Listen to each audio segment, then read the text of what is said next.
diagnoses or family history of, and other basic bits of information about their lifestyle. Save that so that every time they want to do a search, their search would be very easy for them to do and very personalized. Such as in my particular case, I have a family history of diabetes. Now, if I put in particular symptoms and I get that, the probability of diabetes actually is obviously increased as I have a family history of it.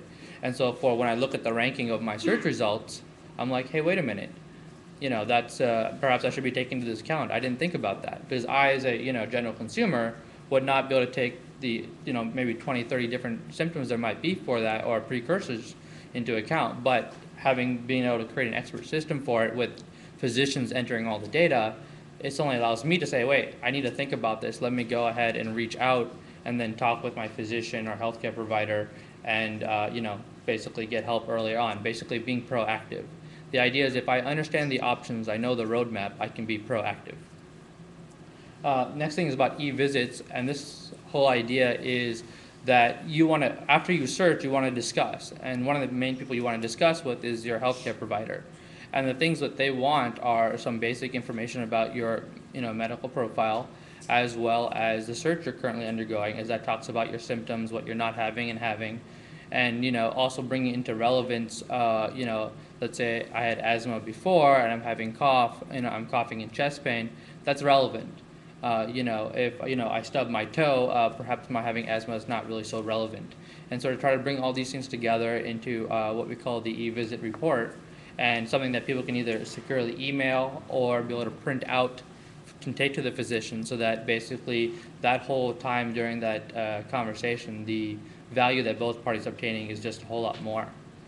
Then the last bit is, how do I find the right type of physician for me? And because based on symptoms, we can understand what are the likely options, we understand what type of physicians make sense for you to talk to, and try to help you find ways to connect out to those people and connect with those people. So having coughing, chest pain, 30-year-old, smoking for like 2 months, you probably want to talk to a pulmonologist. And who are the pulmonologists in my area that I can go reach? So this is sort of a, sorry. Yeah. So the first part of our thing is when you come to our site is the multiple symptoms and one-click pictorial search. One of the hardest things for people to be able to do is to be able to articulate the symptoms they're having, because I don't know what words to use.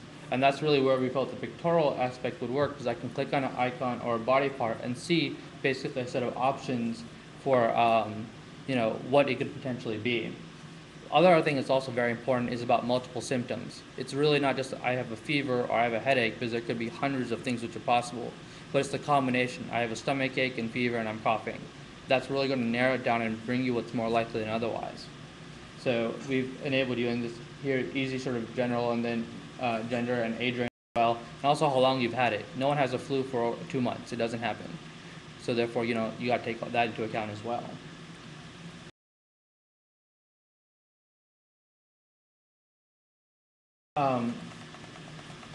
Basically here is sort of some of the things that we talked about in terms of level of personalization. Do you smoke, recently injured, drinking frequently, you have a high-fat diet, etc. As all these things will shift what are potentially likely results for you.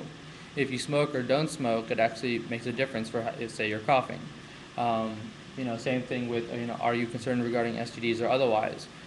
These are things that will make these results have relevance for you, and especially when you're trying to understand the diagnostic options, who you are and your concerns are critical to making the ranking make sense.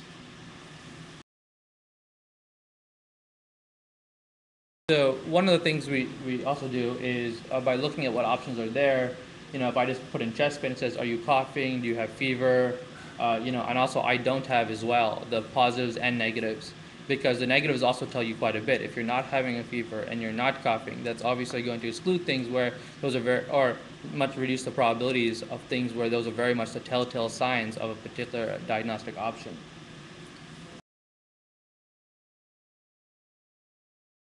So I just sort of want to also talk about, after you do a search, it looks at the results and says which of the personalization options make sense to sort of look at. And you can say yes or no, and it also drills down and also once again modifies the probabilities. So in addition to just not only, from symptoms to diagnoses, we want to help you understand sort of diagnoses, drugs, procedures, etc. And in that, we want to tell you, categorically, how frequent is it? Is it very common? Is it rare? What are the common symptoms for it? And also that also then connects down to other parts. If you can see the bottom, the thumbs up, thumbs down section that we have over there. So people can start looking at the web search results for the different sections, web, treatment, prevention, etc., and say, this was a good result, this was not a good result. And so we can keep getting our results better and better as everyone puts in, as I said, 10 cents and gets back to dollars. One of the other things we found was, we wanted to find a good place for online communities. There's a lot of online communities now, but let's say I'm looking for one for diabetes or diabetes type 2. Where's the good community for me to go to? I don't know. And me going through and trying to rank that. But the idea is here people could come in, look up for, diabetes insipidus here, or type 2, look at our communities that we have. People can suggest a community, they can rank it up or down. And as a result, basically, we can go ahead and build up, the best set of communities for any particular diagnosis. And so next step is sort of to talk about our personalization. The idea really is, how can we make the search even better for you? And the way is, it's up to you what you want to go ahead and tell and what you want to save.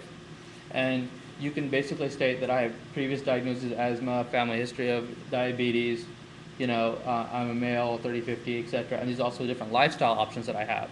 And it can take all this information into account and modify the search so that I get a search that's relevant for me. And the idea is then you can also potentially print this out, take that to your healthcare provider, and really kick off the whole process.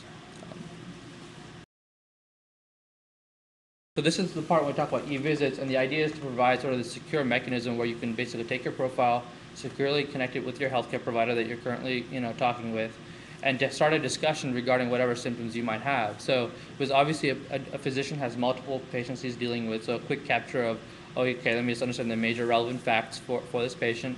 This is the symptoms they're currently experiencing, and let me start a dialogue with them.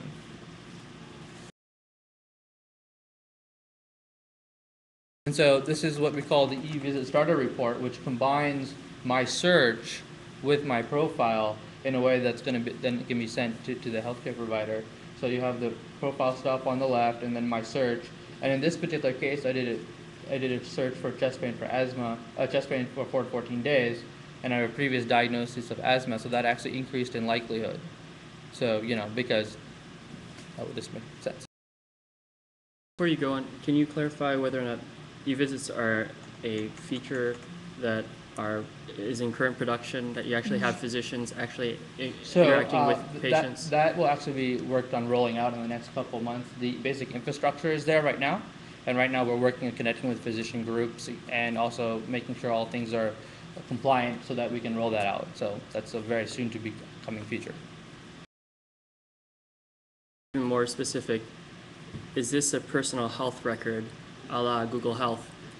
No. Our idea is not to be a personal health record where it takes in and pulls in information from all the labs and the whole bit. A real goal here is a very quick, basic profile of critical pieces of information. You can add notes, etc., to the profile as well. So it's up to you what you want to put in there that the person can read. But the idea is really just to really improve your search results and facilitate communication in a very contextual fashion. And to distinguish this from a physician-authored personal health record that the doctor has written, this is something that the patient has written themselves, that they've disclosed that this is what I want to contextualize. Exactly. Okay.